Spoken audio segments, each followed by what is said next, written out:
Hola amigas, amigos, bienvenidos al Portal del Villegas, a esta edición de día jueves con Nicole Rodríguez. ¿Cómo estás, Nicole? Hola Fernando, muy bien, muchas gracias. Una nueva jornada de trabajo en este Chile nuestro. O sea, Chile, ¿cuál Chile? Yo no sé si era ¿Cuál Chile? nuestro o ¿Cuál no, es? cada vez menos nuestro. Quiero partir con esto a propósito porque el asunto no tiene límite, no tiene fin. Hoy o ayer, creo que fue hoy día, pero da lo mismo en todo caso para ustedes, ayer o anteayer, esta es la última de la convención. El mismo bloque de siempre, que son 100 o 106 personas en este caso, rechazó, rechazó la proposición para ser puesta en la Constitución que decía lo siguiente: la Constitución reconoce y asegura a todas las personas el derecho al respeto y protección de la vida privada y la honra de su persona y su familia, asegura la protección de sus datos personales, etcétera. O sea, cuestiones que son elementales y que corresponden simplemente al nivel de civilización que ha alcanzado la humanidad en el siglo XXI: respeto a la vida privada, la protección de la privacidad, la honra de la persona, rechazado. No me pregunten por qué. Este grupo, que ya no sé cómo calificarlo, está en un estado mental de, ya no sé si es delirio, porque rechazar el respeto a la vida privada de las personas y las familias, ¿sobre qué base, Nicole? ¿Tienes tú alguna información que justifique o que ellos hayan ofrecido como justificación para oponerse sistemáticamente, en este caso, a uno de los más elementales derechos humanos, que ellos tanto hacen gárgara con los derechos humanos, el derecho humano a que uno respeten tu privacidad, tu familia, tu honra? Eso no les parece. No les ¿No les parece. parece? ¿No les parece? Y te puedo hacer, no te la puedo justificar la votación, quizás hacer un análisis de por qué las libertades fundamentales, las libertades individuales en general han sido rechazadas o han sido mermadas, algunas han sido aprobadas, pero cuyo aseguramiento está muchísimo más debilitado de lo que está actualmente en la Constitución que aún nos rige. ¿Tú sabes qué otra cosa votaron en contra hoy día? Votaron en contra de la libertad de investigación. Y esto en relación al bienestar de las personas, de las comunidades y la naturaleza, porque tú sabes que hoy hay que agregar todo lo de las comunidades. El Estado reconoce la contribución social de esa libertad, lo rechazaron. Entonces, cuando hicimos el día martes para nuestros auditores un pequeño análisis, no fue un gran análisis, un pequeño análisis de que no es solamente las cosas que aprueban, sino que el tema es las cosas que rechazan, las que debieran estar en la Constitución, que son esas garantías a usted, a mí, a las libertades individuales de las personas y el desarrollo individual de las personas son rechazadas. ¿Cuál es la idea que hay detrás? Lo hemos planteado en general. Porque esta nueva constitución, estos convencionales, ven un aseguramiento del poder a través del Estado. Entonces, todo lo que sea reforzar la injerencia del Estado sobre la sociedad y sobre los individuos, para ellos bienvenido. Y todo lo que venga desde la libertad individual, así como la libertad de emprendimiento no tiene que ver con los grandes empresarios, tiene que ver con una visión de desarrollo. Y todo eso mirado con sospecha, como una facción de pérdida de poder. Mira, me ibas a decir algo de esto, ¿cierto? ¿O me miraste así? No sé qué decir, porque francamente esto es tan monstruoso, tan absurdo, tan estúpido, tan demencial que no tengo palabras. O sea, trato de entender a este grupo, trato de encontrar la razón por la cual pudieran rechazar. En este caso, ni siquiera se trata de algo que tenga que ver con prioridades del Estado, sino que rechazan la protección a la vida privada y a la honra de las personas. Bueno, ¿qué mecanismos funcionan en la mente de este grupo? ¿Qué frustraciones y resentimientos brutales contra todo lo que sea, como tú dices, asociado al bienestar o a los derechos de los individuos, y su obsesión gregaria con todo lo que sea colectivo, ya sea un grupo o sea el Estado que supuestamente representa a todos los grupos, o más bien dicho, los representa a ellos? Me imagino que esto ya es un tema no político, sino psiquiátrico, Nicole. O sea, ¿cuál es la mecánica? No, no es para la risa, porque Es ¿qué de es lo las que dos. lleva a una persona a pensar de esa manera tan opuesta a lo que podríamos llamar no solo las normas de la civilización que han costado miles de años para que se establecieran, sino que lo que demanda la ciudadanía común y corriente? Yo no me imagino que haya ningún chileno que esté contento de que no se proteja el derecho a la protección de la vida privada y la honra de su persona y su familia. No veo. Entonces, ¿cómo funcionan esas mentes? ¿Qué hay en la cabeza de estos indigenistas al peo que salieron de no se sabe de dónde, de todos estos revolucionarios de varios distintas variantes, pero más o menos todos del mismo lote? ¿Qué es lo que opera en sus mentes? ¿Cuáles son los mecanismos de medición, de evaluación? ¿Cómo, Sí. cómo las distorsiones que sufrieron en sus vidas privadas? Porque normalmente puedo asegurarte que de todo ese grupo no hay ninguno que se haya distinguido nunca como individuo en lo profesional, en nada. O sea, son nulidades completas, no los conoce ni su madre. Es cuestión de ver las listas e investigar uno por uno, si no estoy inventando nada. Entonces, ¿cómo eso se tradujo en esto? ¿Y cómo les dejaron, bueno, Piñera les dejó, creó los mecanismos para que estos frustrados, estos resentidos, deseosos de demoler las cosas más básicas y decentes de la convivencia humana, llegaran a la condición de poder convertir en fuerza de ley su sentimiento de venganza, su odio a todo lo que sea, lo que uno considera normal y decente hoy en día? Porque estamos en el siglo XXI. Sí. Estamos en el siglo Se XXI. se dio una mezcla que me parece que es la siguiente, y esta mezcla no me parece que fue muy buena para los resultados que estamos viendo. Uno es que no salió electo en la constituyente el convencional, su vecino, la señora Juanita, la famosa y manoseada ya señora Juanita en todos los ejemplos. Hablemos de don José. No salieron ellos. No. Acá había grupos, los famosos movimientos sociales independientes, que tampoco nunca fueron independientes porque nunca lo son. Los hoy llamados movimientos sociales o independientes son grupos de interés o bien son grupos identitarios. Y esos son los grupos de convencionales que salieron, y ese es el reflejo de las normas que se están aprobando, donde actúan a través de esa pequeña identidad que tienen y donde además se ha dado, independiente de lo que cada uno individualmente pueda pensar, lo que se ha dado desde las votaciones en el Pleno es que al final se han ido retroalimentando estos grupos de interés o estos grupos identitarios con fuerzas de izquierda en la convención y han votado en bloque. Entonces, incluso aquella independencia famosa que se hablaba de estas personas, el pueblo, de independiente ya no tiene nada, porque efectivamente ya están hace rato ya en las comisiones también votando en bloque en esta confluencia entre los pueblos identitarios, movimientos sociales e izquierda. No la centroizquierda o la exconcertación, sino más bien algunos de la exconcertación, sino que más bien la izquierda.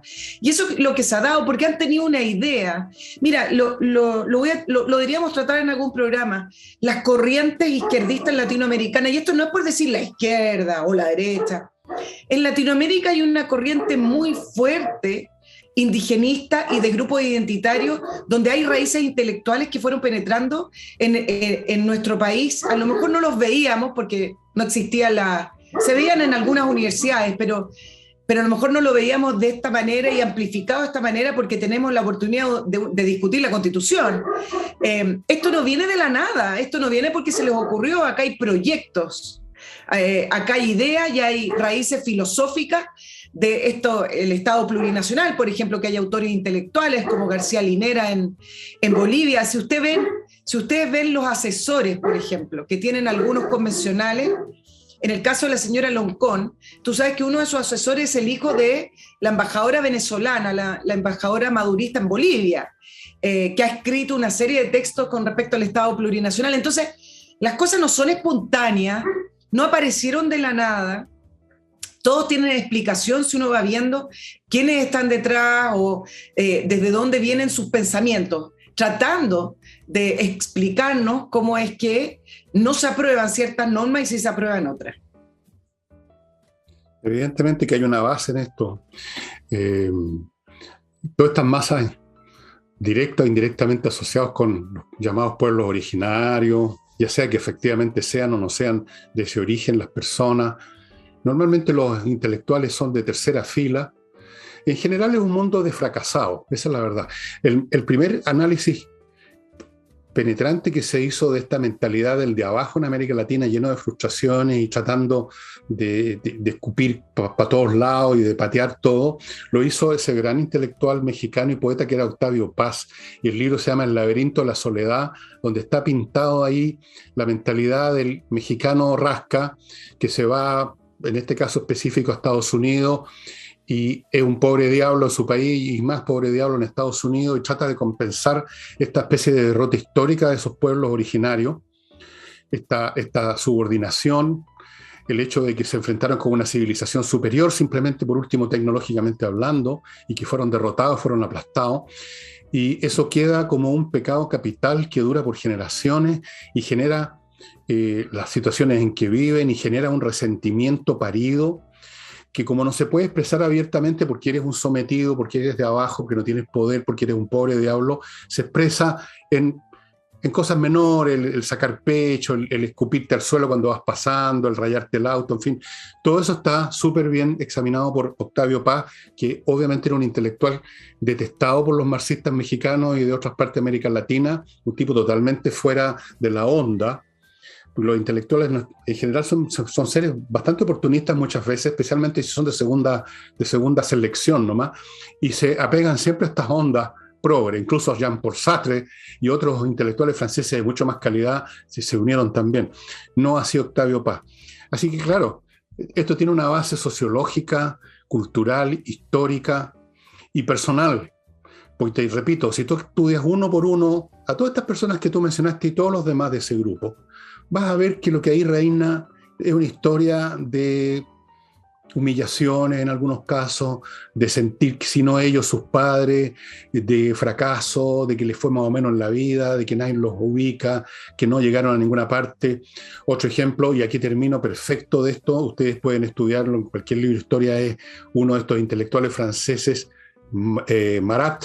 Marat era un pobre infeliz que trató de llegar a grandes alturas como intelectual y lo patearon en todas partes, en las academias en Francia en el siglo XVIII, porque sus tesis eran ridículas, trató de escribir sobre 20.000 cosas y en todas partes lo rechazaron.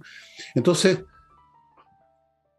se generó en su espíritu un odio parido que se terminó expresando ya cuando partió la Revolución Francesa. Ahí encontró su escenario perfecto, como lo están encontrando esto de la convención. Encontró su escenario perfecto y era el editor de un diario que se llamaba El Amigo del Pueblo, L'Ami du Peuple.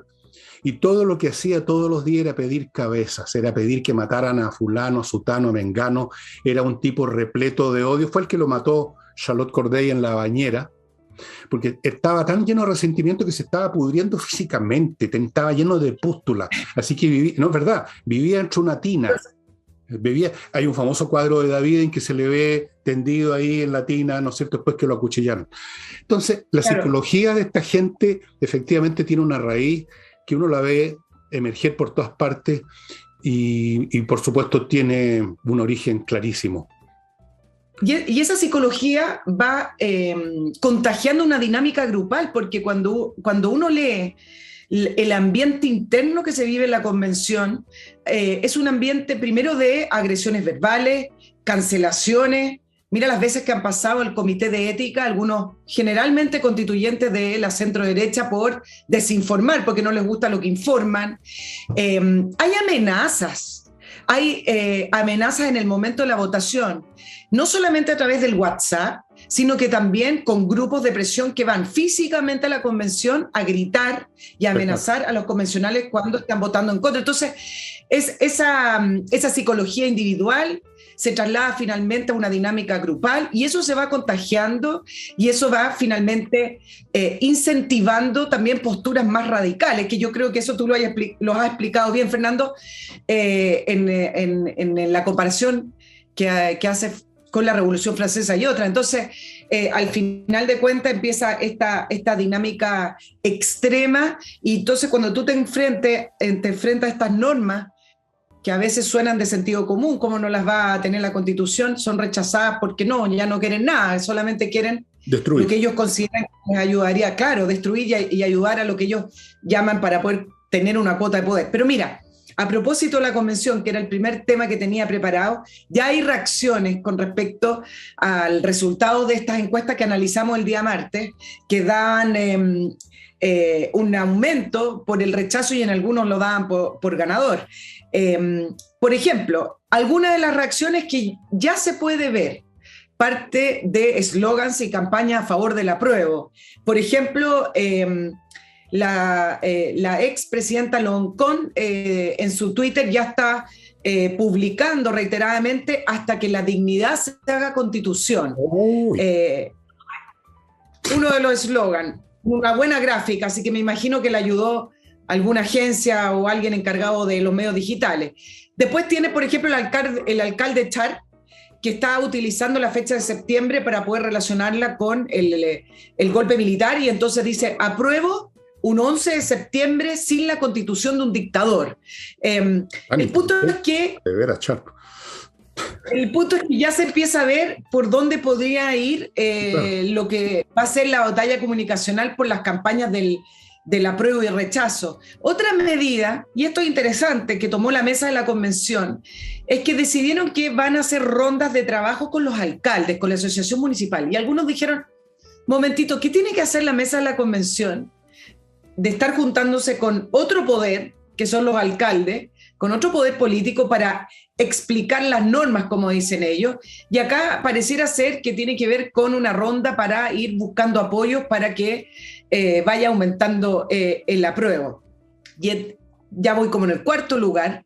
Uno de los reclamos que hicieron ayer los convencionales de la centro derecha fue, tú sabes que hicieron una propuesta de cambio de reglamento, firmada por 52 convencionales que son del Partido Comunista, de Independientes No Neutrales, Frente Amplio, etcétera, donde proponen que indicaciones o normas que no cuenten con un mínimo de 52 votos, representaciones, no pueden pasar a votación, ya sea en cada comisión o indicaciones en el Pleno. Por lo tanto, eso dejaría absolutamente afuera a los convencionales de la centro derecha, que tienen 37. Por lo tanto, la idea es para ellos silenciarlos, callarlos, y que no se produzca esto que se produjo con las plata de los fondos de ahorro individuales de pensiones. Es decir, se aprueba una norma, pero se muestra inmediatamente la que no quisieron aprobar, que fue la de respetar y asegurar la propiedad de esos derechos sobre esos ahorros individuales. Por lo tanto, la idea es a lo mejor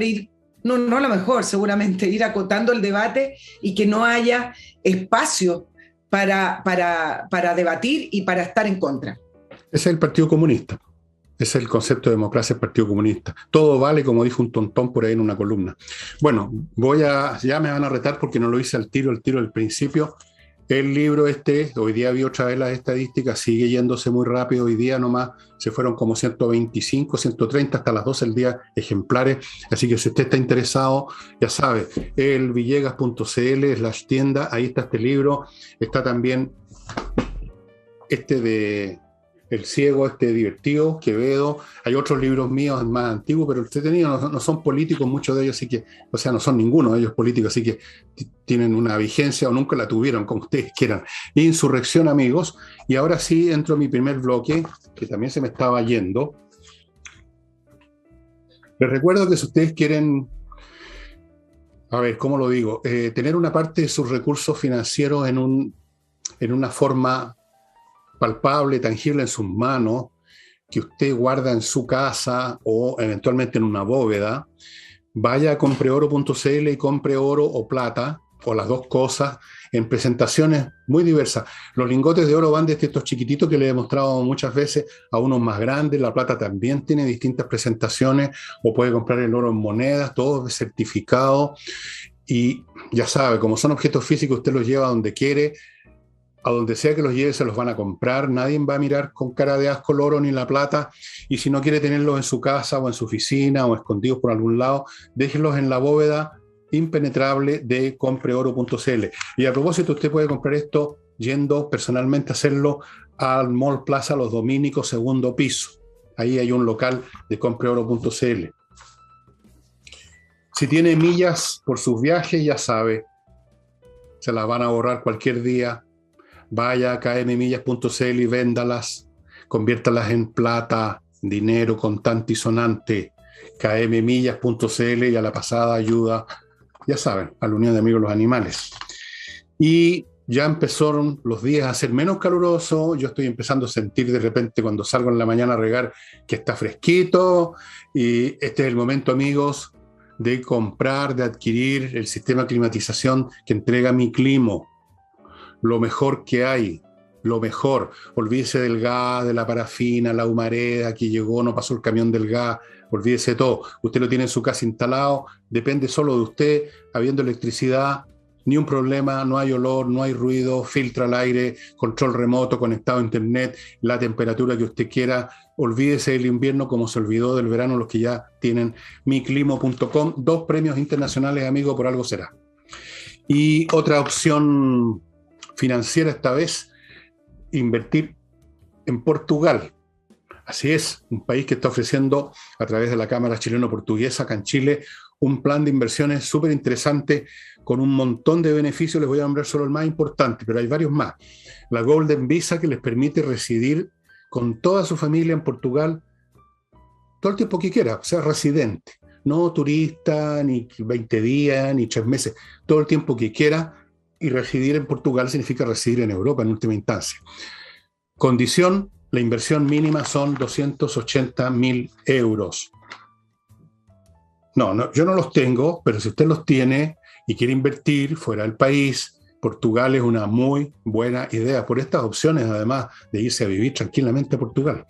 Y termino con inviertanusa.cl por si quiere invertir en Estados Unidos. O a lo mejor quiere invertir en todos lados usted, menos acá. Inviertanusa.cl, una empresa chilena norteamericana que lo hace todo. Usted pone la plata nomás y las ganas. Le ofrecen 3.500 franquicias para que escoja cientos de bienes inmobiliarios. Siempre les mostramos la misma casa, pero son cientos. En todos los estados de ese país. Le abre cuentas en bancos norteamericanos, le consigue crédito en los bancos norteamericanos, lo ayuda a constituir empresas comerciales allá, una sociedad comercial, y llegado el caso le consigue visa de residencia. Inviertanusa.cl. Vuelvo ahora con Nicole. Sí, voy a continuar acá en el tema de la convención, ahora desde el punto de vista del gobierno. Varias cosas.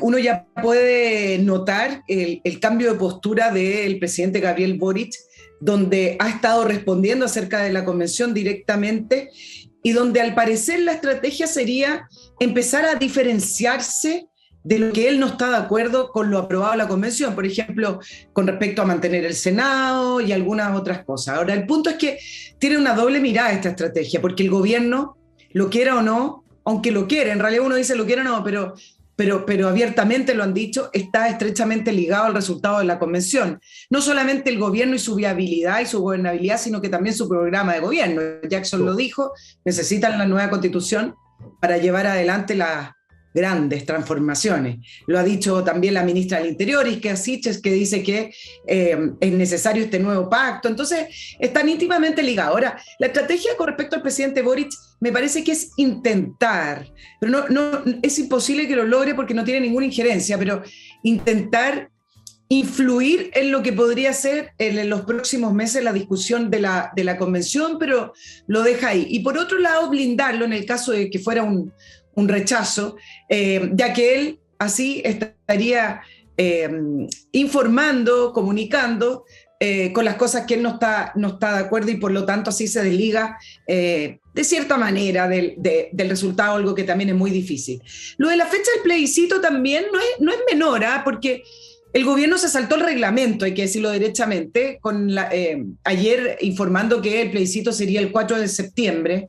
Hay un poco de ansiedad de poder encarrilar el proceso, pero también el hecho de ponerle fecha le pone un tiempo de trabajo a la convención y con la fecha clara también se puede proyectar la estrategia comunicacional para poder ayudar al apruebo. Ahora, ¿por qué se saltó el reglamento? Muy simple, porque el reglamento de la convención, y que dio pie a la convención, dice que el gobierno tiene 60 días después de publicado en el diario oficial la entrega de la Constitución. Es decir, le entregan el borrador de la Constitución al gobierno, el gobierno lo publica en el diario oficial y son 60 días a partir de esa fecha. Por lo tanto, no pueden saber si va a ser o no el 4 de septiembre. Algo bien específico, pero el hecho de que no haya esperado ese proceso también implica que este gobierno estaba apurado por dar una fecha. Fernando. ¿Qué es lo que nos ha saltado la izquierda? Se han saltado la Constitución cuántas veces en distintos temas, así que saltarse esta cuestión más o menos reglamentaria les importa un huevo. Ahora, respecto a Boric, yo creo que Boric va a cumplir el mismo papel que cumplió en las elecciones presidenciales, o sea, es el que vende la pomada, es el vendedor, es como el vendedor de Lorenzo y Pepita, ¿te acuerdas de ese personaje que empujaba la puerta? Es el vendedor porque es jovencito, atrae a los jovencitos, ¿no? Porque se supone que es una virtud ser joven, es ambiguo, y si era ambiguo, fíjate que es bien eficaz porque cuando tú dices varias cosas al mismo tiempo, la gente selecciona solo la que quiere escuchar y se olvida de las otras, y por lo tanto funciona para todo el mundo, ¿no es cierto? Tiene sabores para todo el mundo. Es simpático, el gallo no es pesado, es simpático, es ambiguo, es cantinflero, no se calla, puede decir una tontería, pero la dice de corrido. Él va a vender, él no está para efectivamente ser un agente que modifique, cambie, promueva, defienda una tal o cual política, una tal o cual idea de la Constitución. Él está para vender lo que están preparando estos otros. Él vendió los planes del Partido Comunista y los demás para la presidencial. Es el vendedor, nada más. Le falta la maleta Saxoline en la mano. Es el vendedor.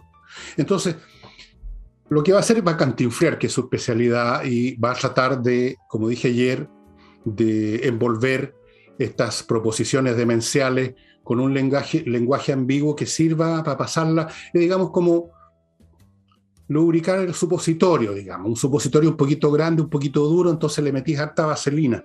Eso es lo que va a hacer el señor Boric. No puede hacer otra cosa además porque yo creo que no tiene ideas claras sobre absolutamente nada. Cada vez que lo escucho hablar o leo lo que ha dicho, me asombra el nivel de infantilismo de su mente, de lo cual tengo un testimonio también, y creo que todos los chilenos lo tenemos hasta en su letra.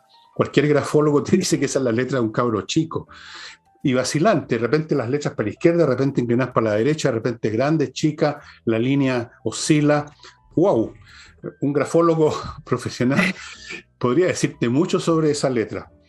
Ahora, me quiero quedar en este tema de la convención con respecto a lo aprobado y por qué la gente levanta la voz de alerta, que no tiene que ver con mantener el status quo o evitar las grandes transformaciones, sino que con lo aprobado con respecto al famoso bicameralismo asimétrico, que de asimétrico no tiene nada, que al final termina siendo unicameral en lo concreto, es efectivo, que es una amenaza para la democracia representativa. No son voces de alerta porque no se quiera cambiar la Constitución, porque no, porque las facciones de derecha reaccionan. No, yo les quiero mostrar por qué efectivamente es una amenaza. Las cosas que son una amenaza pueden ocurrir o no pueden ocurrir, pero que se deja abierta la puerta entendiendo la democracia representativa como nosotros la conocemos, que es división de poderes, contrapeso, etc. Primero, en este Congreso unicameral, paritario, plurinacional y todas esas palabras, aseguraron escaños reservados a los pueblos originarios, uno a el pueblo afrodescendiente y además asegurar espacio para las personas no binarias. Ahora, eso suena así, otro más.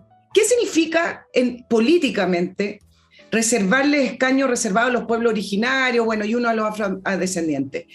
Que ocurre finalmente la misma confluencia ideológica que está ocurriendo en la convención, es decir, la izquierda se asegura que tiene con esos escaños reservados un grupo importante de votos que van a estar o van a tener la tendencia a votar con ellos. Lo mismo con respecto a bajarle el quórum o bajarle el umbral de voto a los partidos políticos para existir, porque si bien no aprobaron derechamente la norma con respecto a la participación de los movimientos sociales o los independientes, sí bajaron los requisitos, y al bajar los requisitos, sí muchas personas proyectan, sobre todo abogados constitucionalistas, que los movimientos sociales y los independientes podrían entrar de una manera mucho más fácil a las votaciones para el Congreso unicameral. Todo esto sigue concentrado en el Congreso. ¿Por qué es importante? Porque al mismo tiempo le bajaron los quórum a las leyes. Por ejemplo, las leyes legislativas, para las votaciones.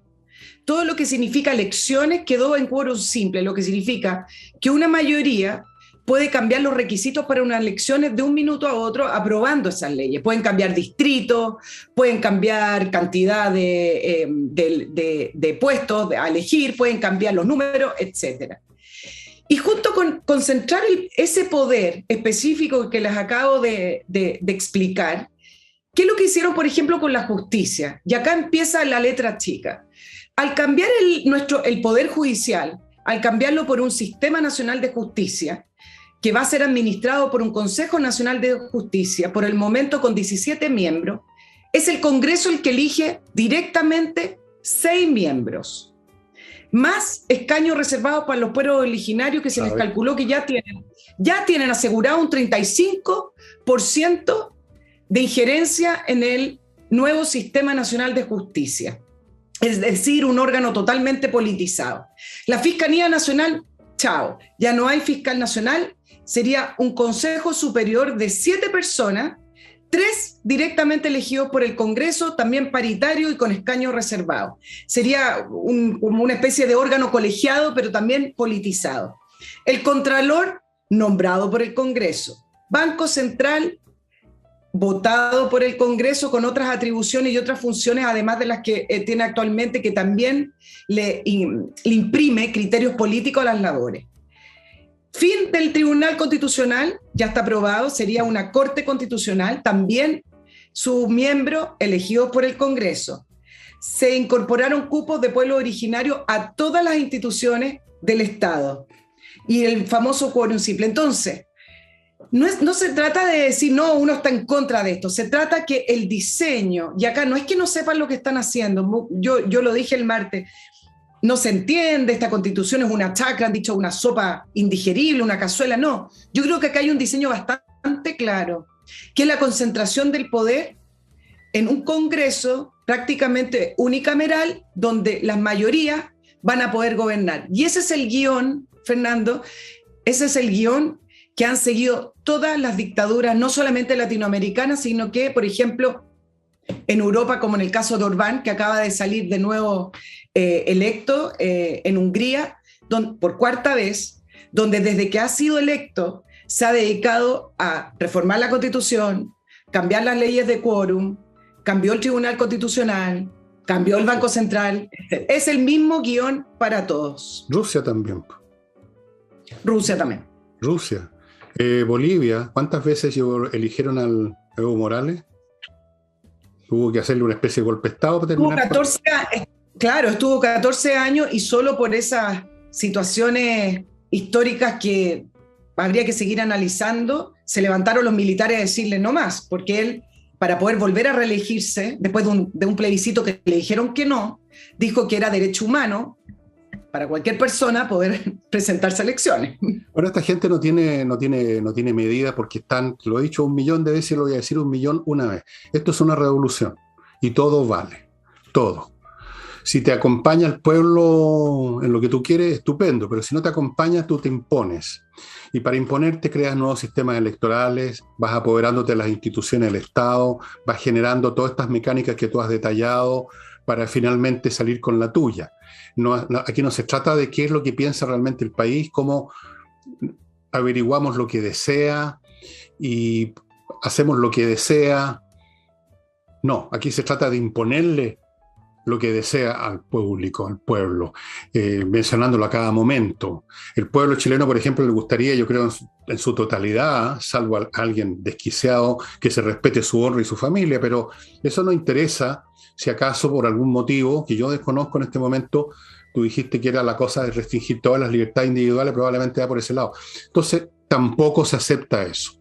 Si la gente quiere conservar el dinero que han ahorrado, que han cotizado en la AFP, que es de ellos, que es el resultado de su trabajo, y hacen una proposición con la mayor cantidad de firmas de cualquier otra proposición, a pesar de que ellos mismos inventaron esto en la plataforma democrática, tampoco corre porque vale todo lo que les sirva a ellos. Los demás no valen en absoluto. Así que tú podrías dar, y yo podría dar millones y más de ejemplos de la misma lógica, del mismo fin de instaurar una cuestión como sea y luego atornillarla para siempre. Como pasó en un grado más despelotado, porque es un país más despelotado en Bolivia, como Putin lo logró en Rusia, como Xi Jinping lo logró en China, como lo logró este señor en Hungría, se nos está olvidando Lukashenko Lukashenko, Bielorrusia. En Bielorrusia. Todos los dictadores, como lo hizo Hitler también. Si Hitler no llegó disparando al poder máximo, llegó por medios legales, constitucionales, y luego fue arreglando las cosas de tal manera que al final se convirtió en el Führer. Pero, o sea, bueno, le decían Führer desde antes, pero el Führer real, con poder total, absoluto y completo, cuando él cambió todas las cosas, él eliminó el Congreso, lo convirtió en un órgano en sus manos, la policía de todos los estados, porque era federal, Alemania la dejó en manos de la SS, hizo movidas para eso. Eso es lo que hacen los dictadores. Lo que hizo los Fidel Castro en Cuba, siempre ha sido lo mismo. Lo que hizo en Chile Pinochet también, si es por eso. Por supuesto, eliminó el Congreso, eliminó todas esas cosas. Eso es lo que hacen los dictadores. Y estos dictadores que tienen una doctrina son peores porque tienen una doctrina y por lo tanto no se limitan a agarrar el poder y reprimir a los rebeldes y el resto de la gente que funcione como quiera, sino que imponen una visión del mundo. Eso que llaman cosmovisión los ciúticos, la tratan de imponer. Y eso. Déjame... ¿Sabes lo que me parece? Nicole, wait a minute, please. Señores, señoras, baseadministradores.cl, el lugar ideal para usted que es proveedor de insumos para edificios, departamentos, casas, condominios, para que esté ahí presente, compitiendo de igual a igual con todos los demás y vaya a ser visto por los que requieren sus servicios. Lugar ideal también para los que están buscando servicio, que en vez de tener que preguntarle a alguien por teléfono si conoce a alguien que arregle el ascensor, usted entra ahí y va a encontrar oferentes, cientos de oferentes de los servicios que usted requiere.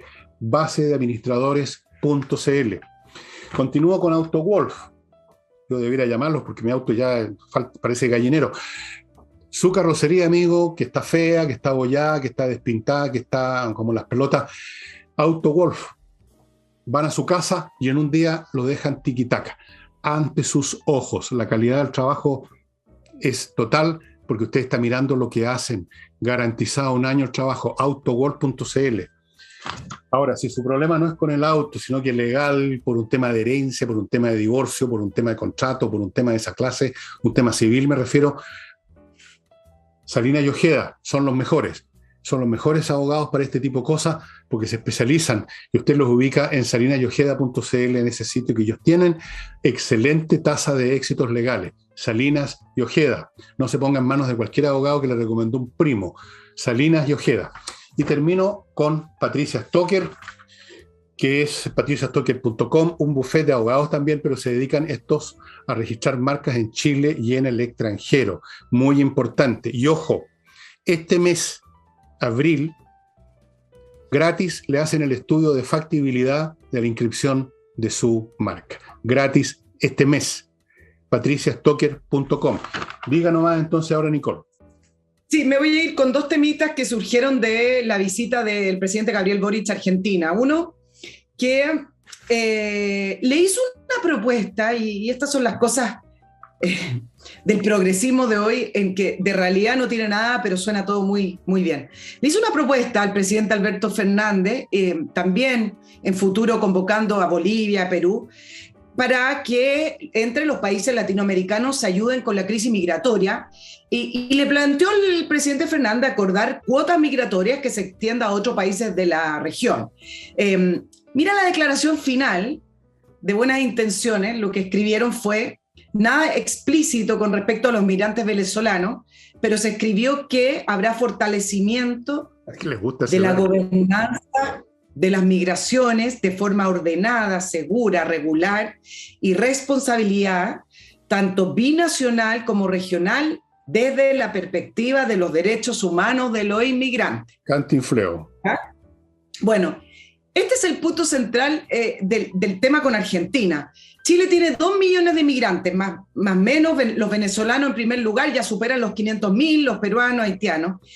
Argentina, en cambio, no supera los 174.000 venezolanos, con un aumento de la llegada de los venezolanos durante la presidencia de Macri, y luego, cuando Alberto Fernández llegó al poder, bajaron inmediatamente y radicalmente el ingreso venezolano y de otros inmigrantes latinos hacia ese país. Uno, porque el kirchnerismo le eliminó algunos privilegios, algunas garantías que les daban a los inmigrantes, y dos, por la propia crisis argentina. Entonces, va Gabriel Boric y hubo algunas respuestas desde algunos medios argentinos que tú sabes que son bien irónicos, le dice muy bien que le plantee eso al presidente Fernández, pero esto es un problema de Chile, no es un problema de Argentina, porque en Argentina no tenemos el problema de la inmigración descontrolada ni el problema que produce esa inmigración con respecto a la seguridad y orden público. Entonces, hacen este acuerdo de buena crianza, pero intención de Argentina de ayudar en las cuotas, mucho no se ve. Y todo esto porque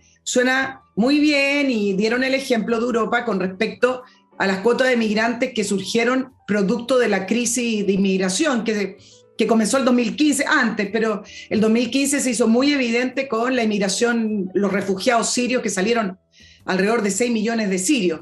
Pero ¿qué pasó con esas cuotas? Ese es el punto, si sirven o no ciertas políticas.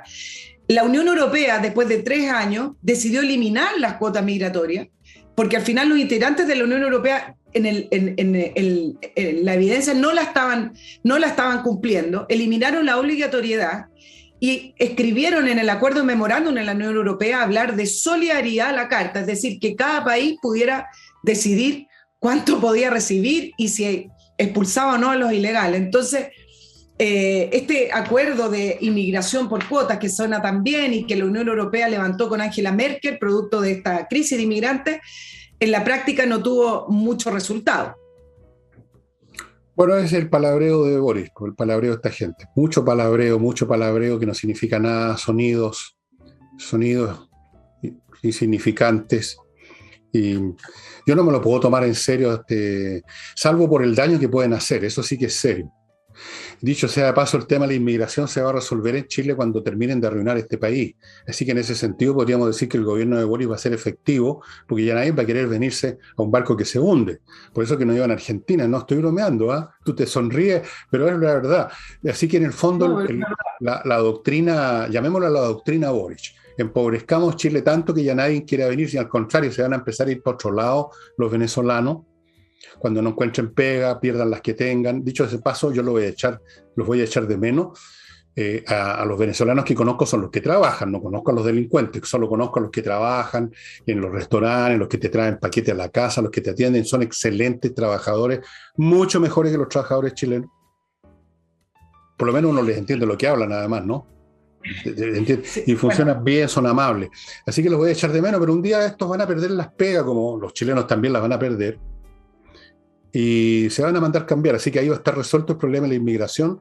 Va a ser muy eficaz en esa materia el gobierno de Boris, te lo aseguro. Oye, otra de las definiciones que me parecen importantes, pero que hay que mirar un poquito más la bajada, es cuando al presidente Boric le preguntaron en varios medios, pero hoy día volvió a hablar sobre Rusia, la invasión a Ucrania y con respecto a su posición. Y él fue bastante claro, a diferencia del resto de los países, de algunos países de América Latina, hablando de que Putin era un autócrata, que es evidente que está realizando una guerra de agresión, lo que está haciendo Putin es inadmisible, pero ya hay cierto acomodo de algunas palabras distinta a lo que fue en un principio cuando empezó la guerra de Rusia con Ucrania. ¿Por qué? Porque Gabriel Boric, después de esta frase, se refirió acerca de las sanciones. Y es algo que también la ministra de Relaciones Exteriores ha ido cambiando en el tiempo, en estas pocas semanas. Ya ayer en Argentina a la ministra de Relaciones Exteriores se le preguntaron sobre las dictaduras de Nicaragua, de Cuba, etcétera, y las diferenció, pero habló que las sanciones le hacían muy mal a los pueblos. Boric hoy día volvió a repetir acerca de que al final las sanciones las sufren los pueblos. ¿Y por qué estoy haciendo mención a esto? Porque una de las grandes críticas a Estados Unidos desde la izquierda, desde Cuba, sobre todo desde Cuba, pero también desde Venezuela, es criticar las sanciones como un argumento para decir por qué sus regímenes son fracasados o por qué su economía no funciona. Cuando Boric fue bastante más claro en denunciar las violaciones de los derechos humanos en Cuba, cuando estaba en campaña, en Venezuela, etcétera, al Partido Comunista le incomodó. Sí, por abiertamente le incomodó. Y Boric trató de tener una línea clara. Hasta el minuto la sigue teniendo, pero ya tiene bajada. Ya habla de que las sanciones las sufren los pueblos, que las guerras, ya empieza a diluirse. No se vayan a enojar los comunistas. No se vayan a enojar los comunistas. Exacto, porque el Partido Comunista ya le ha planteado que no puede tener esa posición. Y el tema de las sanciones es bastante curioso, porque al final estos regímenes, por ejemplo en el caso de Cuba o Venezuela, tienen una economía centralizada, todo depende del Estado, un solo gobernante o un partido gobernante, y resulta que se quejan de las sanciones porque no pueden comerciar libremente con algunos países cuando eso es el ADN o es parte de los pilares del libre mercado, que significa poder tener libertad en el intercambio comercial. Es decir, estos regímenes totalitarios quieren beneficiarse del libre mercado, pero a la vez ellos internamente sus políticas son distintas. Entonces es una contradicción tremenda que tienen estos autoritarismos, y que, bueno, en el caso de Boric ya 2 veces ha mencionado con respecto a las sanciones. Bueno, Boric tiene que tener cuidado con sus patrones, con el Partido Comunista, si ellos lo pusieron ahí. ¿Cómo se le ocurre irse por la libre? El Partido Comunista es rusófilo por tradición y porque además en este momento Rusia está volviendo a la época de la Unión Soviética en cierto sentido. Y a propósito de comercio internacional, aparte de todos los otros desastres para Rusia, esto ha sido un desastre absoluto para su industria armamentística, porque quedó revelado en terreno y en condiciones reales que su armamento rasca. Hoy día estaba viendo detalles técnicos sobre una de estas armas que durante mucho tiempo las estuvieron vendiendo y se estuvieron fanfarroneando, que eran lo mejor. Un arma antiaérea que es el S-300, que es un sistema antiaéreo con unos, no sé si lo has visto en película, unos tubos con unos cohetes y un sistema de radar. Todo el sistema para captar al enemigo y dispararle un cohete se han demostrado absolutamente ineficaces. Son como diseñados para luchar contra los aviones alemanes en la Segunda Guerra, una cosa así. Hacen el ridículo con aviones de 4ª o 5ª generación. Y ha sido un desastre. Los tanques rusos, todo el equipamiento ruso ha demostrado ser de inferior calidad, y ya no sé si va a poder seguir vendiendo su chatarra el día de mañana, que siempre quedan tecnológicamente muy por detrás de lo que se produce en Occidente. Tú ves que les han sacado la cresta en Ucrania porque el armamento occidental es infinitamente mejor, y porque la doctrina militar rusa, entre paréntesis, se quedó en la Segunda Guerra Mundial. Y estos grupitos, estas unidades pequeñas de ucranianos fondeados por todos lados, los han hecho zumbar por todos lados. No sé si has visto en YouTube las tremendas, las masacres de vehículos blindados, lamentablemente con gente adentro que la hacen pedazos, las masacres de vehículos blindados que han sufrido las columnas de asalto rusas. Es muy impresionante. Ucrania está sembrado de chatarra de tanques, camiones, vehículos, aviones, helicópteros, todo destruido por una persona o por 2. Esto va a cambiar completamente las doctrinas militares en todos los países. Se ha demostrado que, así como en algún momento en la Segunda Guerra, al principio, la máquina alemana cambió las doctrinas militares de todo con la famosa Blitzkrieg, o sea, la guerra relámpago, esto va a cambiar las doctrinas militares, y muchos se van a empezar a preguntar, ¿sirven de algo los tanques? Sirven de blanco, claro. Más parece. Claro, bueno. Ahora me voy a quedar ahí. ¿Vas a dar una mención publicitaria o alcanzo a hablar de la ONU? Okay. No, después de estas menciones tú hablas de lo que quieras. Les quiero recordar, amigos, la escuela de yoga más antigua del país se llama Yogashala, tiene la mejor infraestructura, está a pasos del metro Tobalá del Golfo, está muy bien ubicada, pero lo más importante es que su profesor gurú, el hombre que ha formado a todos sus profesores y que también él mismo participa como profesor. El señor Ponce estuvo 50 años en la India estudiando estos temas y es el único en el planeta que lleva a cabo una técnica de yoga hormonal que tiene efectos impresionantes en la salud mental, espiritual de la gente, que es finalmente lo que buscan los que hacen yoga. Si los que hacen yoga no es para empujar un piano después, es para reposar, para estar bien con uno mismo, para estar en estado de nirvana, por así decirlo. El único centro en el mundo con yoga hormonal. Les podría hablar muchas más cosas, pero los detalles ustedes los pueden ver directamente en el sitio de ellos, yogacharla.cl. Y las clases son todo el día, desde la mañana muy temprano hasta la noche. Estimados amigos, pónganse en contacto. ¿Entrena inglés? A ver, ¿qué creen ustedes que es una academia de inglés? Por supuesto, no de ruso. Profesores de inglés que saben enseñar inglés, que saben inglés, clases online, estupendas esas clases, va a aprender inglés como nunca antes pensó que se podía aprender otro idioma, muy rápido y muy bien. Cualquier consulta de algo que no encuentren en el sitio de ellos, o sea, entreninglés.com, simplemente lo resuelven mandándoles un mail a coordinación@entreninglés.com. Casi termino con Lavo Club, el mejor detergente para la loza, el mejor detergente para la ropa, amistoso con el medio ambiente, amigos, de verdad. Por lo menos amistoso con mis manos también, porque es hipoalergénico, biodegradable, el Descueve. Es un producto chileno, funciona mejor que muchos otros detergentes que yo he probado, se lo llevan a la casa, todas las comodidades. Y plata para sus negocios, amigos, para invertir en Estados Unidos o en Portugal. Tiene una propiedad, véndala. ¿Y quién se la va a vender más rápido? Hey, el corredor más rápido inmobiliario de Chile. Y termino contándoles que ya jueves, viernes, sábado, quedan 2-3 días para que usted se matricule o matricule a sus niños en los cursos de ajedrez que se dan en espacioajedrez.com. Quedan muy pocos cupos, cada día quedan menos, obviamente.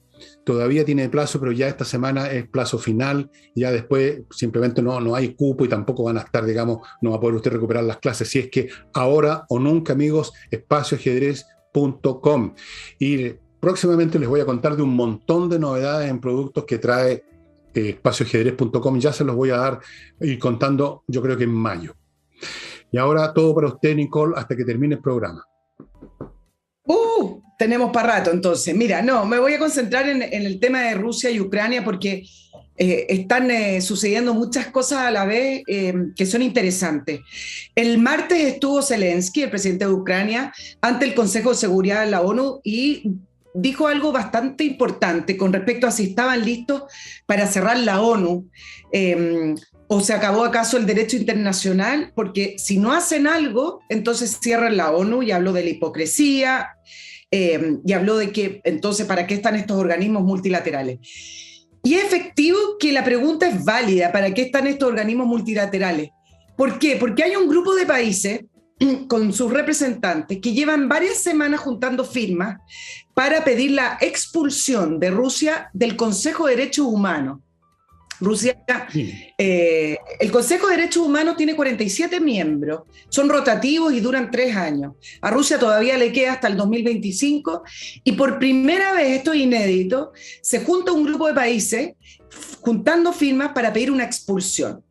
¿Qué respondió Guterres, el director general de la ONU? Dijo que esto nunca había pasado, que hay que tomarlo con mesura, y que el precedente es muy malo, pero acá viene el tema. Efectivamente, cuando uno revisa el listado de países integrantes del Consejo de Derechos Humanos, uno dice, bueno, es que si expulsan a Rusia, expulsan a todos, porque resulta que en el Consejo de Derechos Humanos está Venezuela, está Cuba, y hay otros países, por ejemplo. Entonces, quienes sostienen que no hay que expulsar a estos países con dictaduras tan evidentes, ¿tú sabes cuál es la tesis? Y esto es parte de la discusión que se da a nivel internacional. La tesis es que teniendo a estos países al interior de estos consejos y al interior del multilateralismo, se debería dar la tendencia a que a estos regímenes autoritarios, a estos dictadores, cambien de postura a lo largo. Claro. En cambio, si se les aísla y se les expulsa, quedan fuera del concierto internacional, por lo tanto hay menos posibilidad que estos países puedan retomar la democracia. Eso es lo que sostienen las personas que no están a favor de expulsar a Rusia. Por el otro lado están las personas que dicen, bueno, no podemos seguir con esta hipocresía y esperar años y décadas para que ciertos dictadores cambien y que ellos sigan teniendo influencia, voto y presencia en estos consejos tan importantes como el Consejo de Derechos Humanos. ¿Cuál es la diferencia de quienes dicen que no hay que expulsar, de que hay que expulsar a Rusia y no a otro? La diferencia es que el caso de Rusia fue una violación al derecho internacional con respecto a la inviolabilidad de la frontera. Por lo tanto, es una agresión a un país, a un segundo, digamos, otro país. En el caso de estos países como Cuba o Venezuela, tienen problemas de derechos humanos internos. Por lo tanto, algunos postulan y dicen, bueno, son problemas internos que los propios países, quizás con la ayuda del mundo o del multilateralismo, quizás con la ayuda pueden volver a la democracia, pero es distinto agredir a otro país que tener problemas internos con una dictadura. Le dejo sobre la mesa el tema porque efectivamente esto es algo que no está resuelto y se siguen juntando firmas, por lo tanto no sabemos en qué va a quedar. No va a quedar en nada, porque esos organismos internacionales son un cero a la izquierda. El Guterres, así se llama, no es Gutiérrez, es Guterres. Antonio Guterres, es portugués.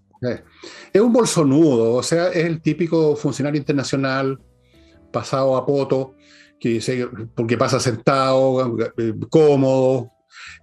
Naturalmente que ellos tienen un interés creado en mantener la vigencia de estas instituciones que no sirven absolutamente para nada, salvo en aquellos casos que no tienen tanto interés. En las cuestiones realmente importantes, las Naciones Unidas nunca ha resuelto nada, absolutamente nada. No tienen con qué, en primer lugar, no tiene su propia fuerza armada, no tiene su propio poder económico, es un lugar donde se reúnen nomás. Y este argumento de que dejémoslos adentro porque es más fácil controlarlos si están adentro que afuera, se ha usado 1000 veces y es una falacia. Esos países no cambian, lo único que hacen es descomponer y corromper aún más estas organizaciones internacionales. Pero claro, hay un interés creado de mantener estas cosas. Pues, en América Latina lo hemos visto tantas veces. ¿Cuántas instituciones latinoamericanas existen que nunca han cumplido ni un papel?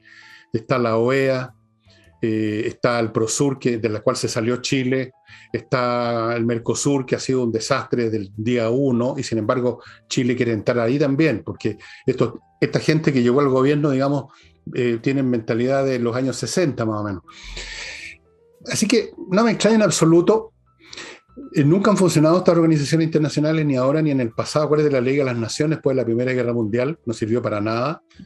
O sea, frente a la agresión de los italianos en África, después la agresión de los nazis en España, en otras partes, la Liga de las Naciones no sirvió para nada, las Naciones Unidas han servido para nada, en las cosas importantes, para nada. No han resuelto nunca un problema, nunca. Yo creo que son capaces, con algunos ejemplos, no sé si de resolver, pero sí inmiscuirse en problemas de países chicos y de países que no son gravitantes. Bueno, pero eso no cuando se trata de potencia, no, sí, me imagino, pero cuando se trata de potencia, cuando estamos hablando de Rusia, en el caso tiene derecho a veto en la ONU, en el caso de Estados Unidos, por supuesto que no tienen ninguna injerencia. Ahora, démosle un punto a la ONU, porque con la formación de la ONU vino la Declaración de los Derechos Humanos, la primera camada, y me parece que eso es un desde y eso es una plataforma común, eso es una estructura común para hablar el mismo idioma entre los países. Lo que pasa que a medida que se fueron desarrollando organismos, fueron ingresando más miembros y se fueron constituyendo estos consejos y estas nuevas comisiones. ¿Saben lo que fue ocurriendo? Que se fueron poblando algunas comisiones específicas de funcionarios y de políticos que estaban fuera del poder. ¿Y qué pasó con las izquierdas? Por ejemplo, algunos dicen, ¿por qué hay tantos personeros o tantos representantes de países que tienen tendencia de izquierda o tienen tendencia totalitaria? Bueno, porque fueron las personas que después de la Segunda Guerra Mundial quedaron, y después de la Guerra Fría sobre todo, al término y la caída de la Unión Soviética, fueron pululando estas instituciones y las fueron, no contaminando, pero las fueron llenando de cargos, y dicen que al momento de poder votar por los integrantes de las comisiones de la Organización de las Naciones Unidas desde su comienzo, los países occidentales que creían en la democracia generalmente votaban y se postulaban para integrar todas las comisiones que tenían que ver con la economía para defender el libre mercado. ¿Y qué pasó por el otro lado? Todos aquellos países que tenían tendencia más de izquierda, con ideas más socialistas, fueron postulándose y votando por integrar las comisiones que son de derechos humanos, de mujer, etc. Entonces se fue provocando un distanciamiento de postura en las comisiones por los distintos intereses que tenían los países occidentales y los que cayeron del muro de Berlín. Pero suma para la resta, efectivamente, cuando uno ve la posición hoy de estos organismos, uno puede visualizar que no sirven para las condiciones actuales y las necesidades actuales del mundo, y que en algún momento va a venir un cambio en estos organismos y en estas instituciones, y el multilateralismo se va a convertir no en un gran foro, ¿no?, sino que distintos compartimientos y distintos acuerdos y distintos foros de relacionarse mucho más fragmentados de lo que está hoy en día. Bueno, pues eso ya ocurre. Sí, no tenemos Naciones Unidas en el planeta, tenemos grupos de naciones, tenemos la OTAN, un grupo de naciones. En general, las naciones, en esto ocurre como lo que ocurre en una sociedad cualquiera. Los ricos son los menos, los pobres son los más, resentidos, furibundos, eso que llaman el tercer mundo, y por supuesto tienden a haber ahí políticas populistas o socialistas. Es más o menos en escala de nación lo que ocurre a escala de los individuos en una sociedad cualquiera.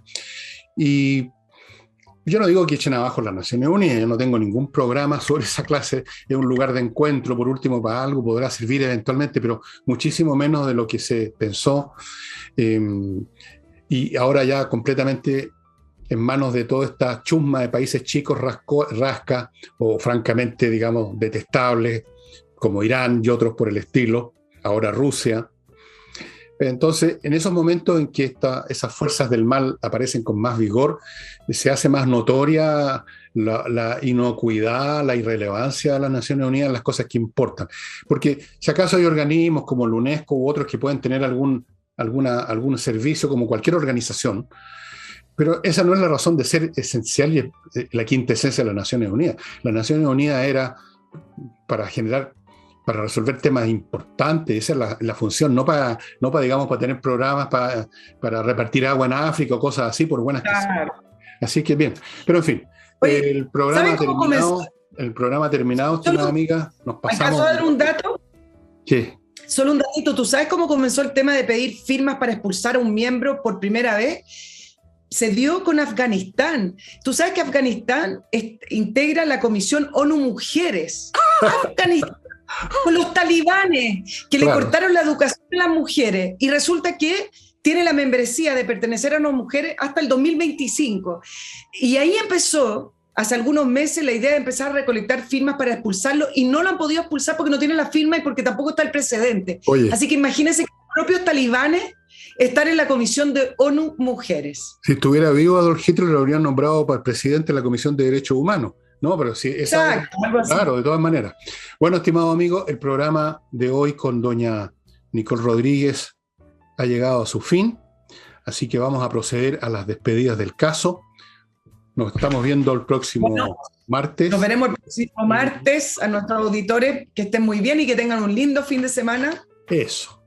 Y bueno, y a mí me van a ver mañana, de todas maneras. O sea, sí, eso sería todo. Chao, chao.